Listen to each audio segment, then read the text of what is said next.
Hello everyone, Mike with Spray Jones coming to you with another video. I have been seeing the rise of what people are calling poor man's spray foam on YouTube and on different channels where people are promoting using rigid insulation screwed to the facing of the horizontal supporting boards inside of post frame structures where they've got either wood posts or wood 2x6. And then from there they've got horizontal braces to keep everything square, and then they will surface mount the rigid styrene at 1, 2, 3 inches thick. Folks, this poses a step forward and possibly 3 steps backwards. If you go ahead and do this, know this: you are going to have to seal every single seam and joint on the rigid board perfectly. If you do not, you're going to have a lot of air leakage at those seams, because there's a lot of seams in the boards to make up a 12-foot, 10-foot, 18-foot wall, and then fitting around the posts, behind the posts, in between studs. It all depends on what the construction style. The more busy and complex that things are, where you have to use more sheets and more fragments of sheets, more opportunity you're going to have to fail.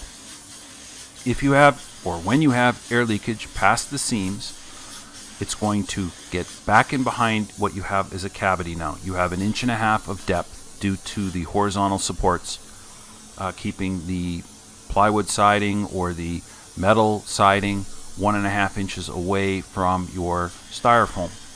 You now have a perfect cavity where you can have condensation building up, and you can have rot, degradation, all sorts of damages. The beauty that the spray foam insulation gives you is the fact that it's liquid applied and it's adhering to all of the substrate, not just a part of it. When you form a cavity wall where you have got insulation and then you have a cavity back in the space, like you'd have on a brick wall where you've got rigid insulation, then there's an airspace, and then you have the brick facade, you have to have proper drainage and offsets to deal with that.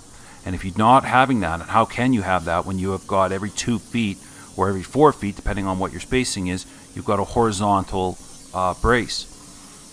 So you are running the risk that you are going to have air leakage. A 1/4 inch by 1/4 inch hole or gap will flow 30 liters of water in North America through one building season. So that's roughly from sometime in the fall till sometime in the spring again.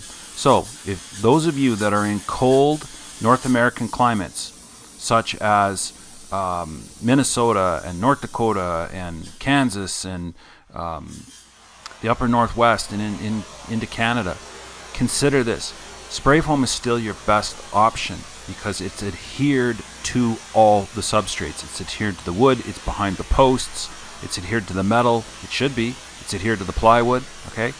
If you have a monolithic, liquid applied foam insulation that's pressing into the joints and into the seams and into the cracks and into the crevices. Now I know guys are using can foam and they're using caulking, and that's admirable and that's an absolute bare minimum, but at the end of the day they are still trying to replicate what the spray foam insulation contractor is going to give them, which is an adhered monolithic foam shell. The problem with their system is that you are leaving forever a cavity behind the rigid. So any air leakage, any failure on your part, any hole, any gap is got a perfect cavity to flow into, condense, and form rot. Whereas the spray foam, if the spray foam contractor misses a spot, he's not forming a cavity behind his spray foam, he's just got an area of condensing. And we've all seen other projects. I've got a video where we did certain failures where there has been, the spray foam guys have not done the proper thickness or the proper amount, or even had bare spots, and you've seen the condensation, but all that condensation came to the inside of the building, and it was identifiable by sight very, very quickly because it was dripping down and onto the floors.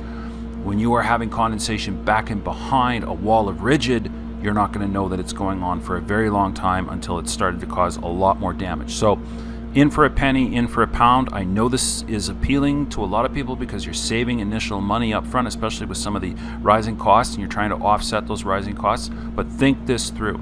This can cause huge repercussions down the road that you may not be aware of.